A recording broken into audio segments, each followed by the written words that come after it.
Welcome back to High School Sports Zone. We'll take a look at playoff action now in Senior Girls OFSAA Division field hockey, and this is the first game that's taken place at Minto so far this year, the one that's going behind us, the semifinal matchup between John McCrae and Longfields-Davidson Heights, and that's really seen scoring go down. The pitches from school to school can be fairly inconsistent, and with a flat, even surface here at Minto, we could see scoring going up in the semifinals. The girls' OFSAA semifinals for field hockey opened with John McCrae taking on the defending champs Longfields.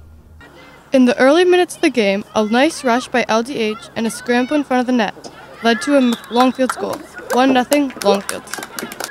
Longfields number 6, Kay McCulloch, nearly added to the lead, but her shot was blocked. Still 1-0 Longfields. In the last 30 seconds of the game, McCrae was successful scoring off a set play. The tight game would go to overtime. In the first overtime, a nice shot by Longfield's M. Wong would be stopped by the McCrae goalie. The game would continue. The close game went to strokes, and Longfield's first up, number 10, C. Latsis, would fire one low in the corner to give Longfields a 1-0 lead. After 2 strokes were both stopped, McCrae's number 4 would tie the strokes with a beautiful left side shot. The final player to go for Longfield's, number 7, T. Strachan, fired a ball bottom right to score. It came down to the Longfields goalie, as she was solid in net, stopping the final McCrae stroker. Longfields won in strokes 2-1, and won the game as well, 2-1.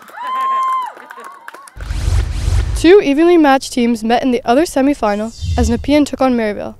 Both teams finished the season with identical 3-1-2 records.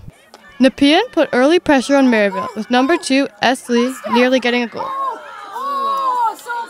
Minutes later, Nepean's number 20, C. Spooner, took advantage of a rebound and buried a goal. 1-0 Nepean. A beautiful set play by Nepean ended with number 11, T. Barnaby, rebounding a ball back of the net. Nepean led 2-0. Adding to their lead, Nepean's number 20, C. Spooner, got her second goal of the game, when a nice pass found her one-on-one with the goalie. 3-0 Nepean. Not giving up, Merivale's number 3, Kay Lockhead, made a good attempt to get a goal, but she couldn't quite get past the Nepean goalie. The game ended 3-0 Nepean. For High School Sports Zone, I'm Jenny Lee. As we saw in last week's edition of High School Sports Zone, Franco-Cité was really able to cement themselves as the top team in OFSAA Division Senior Boys Volleyball. They took out Louis-Riel, who was their strongest competition, 3-0, and since then they've only really been able to improve their standing with big wins over Glebe and Beatrice Delage. This week, they'd be taking on Cairine Wilson. Franco-Cité hoped to improve to 9-0 on the season as they played host to Cairine Wilson and Boys OFSAA Division Volleyball. Franco-Cité came out to a hot start as number 5 Alexandra Gadolfini tapped the ball over the net to give Franco-Cité the 17-8 lead. Cairine Wilson answered back as number 11 Greg Lowe responded with a tap over the net of his own to make the score 20-9 for Franco-Cité. Number 13 Alexandra Nasconda then spiked the ball over the net to give the Falcons the 23-10 lead. And as the set point was on the line, number 3 Alexandra Ryu blocked the ball to take the 25-10 set for Franco-Cité. Cairine Wilson cut the deficit early in the second set to 7 as number 10 Josh Thomas spiked the ball off a tough feed from his teammate for the point to make it 15-8 for Franco-Cité. Number 7 Jackson Dunning then made the score 19-10 for Franco-Cité off a nice spike.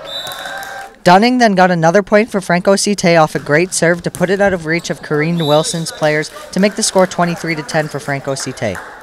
And shortly after, Franco-Cité player number 13 Alexandra Nascondra blocked the ball to take the set for the Falcons 25-13. Number 3 Alexandra Ryu then made the score 14-8 for Franco-Cité in the middle of the third set off a nice spike. Cairine Wilson player number 11 Greg Lowe then made a nice spike to cut Franco-Cité's lead to 21-10. Number 3 Alexandra Ryu then put the Falcons 2 points away from taking the game as he spiked the ball out of reach of Cairine Wilson's players. And not long after that, Franco-Cité took the set and the game 25-11 off a nice spike from number 11 Sebastian Zuniga to become 9-0 on the season and remain undefeated. For High School Sports Zone, I'm Ryan Taylor. In Senior Boys OFSAA Division Volleyball, Louis-Riel was hoping to improve to 5-1 on the season as they took on West Carleton. Louis-Riel's number 7, Alex Saint-Denis, crushed an ace, putting his team up 11-5. Number 4, Amin Douib of Louis-Riel continued his team's strong play, smashing a ball in for a point after a long rally, making the score 13-7 still for Louis-Riel. Number 7, Alex St. Denis for the Rebels put West Carleton out of reach with a towering spike. Louis-Riel took the set 25-10. As the second set began, number 12, Ben Baudouin tipped the ball gently over the net for the point, improving their lead in the set to 10-5. The Wolves struck back with an incredible ace by number 5, Cairine, making the score 12-6 still for the Rebels. Louis-Riel's Alex St. Denis continued to terrorize the opposition with another deadly spike. The set was then capped off by Louis-Riel's number 13, Rich Boucard, securing a point with a powerful strike. Riel took the second set 25-13. The third set was now in full swing. Number 5, Kevin Russell for the Rebels placed a serve perfectly where the Wolves could not handle it. West Carleton's number 9, McClair, managed to clip the back of the court for the point. The score was now 12-7 Louis-Riel. Number 1, Willie of the Rebels then put an ace home for Louis-Riel. Willie then finished the game off with a decisive spike. Louis-Riel was now able to improve to 6-1 on the season with a win over the West Carleton Wolves. For High School Sports Zone, I'm Liam Knight. After the break, we'll take our first look at boys football as Glebe meets up with Garneau in the Tier 2 division.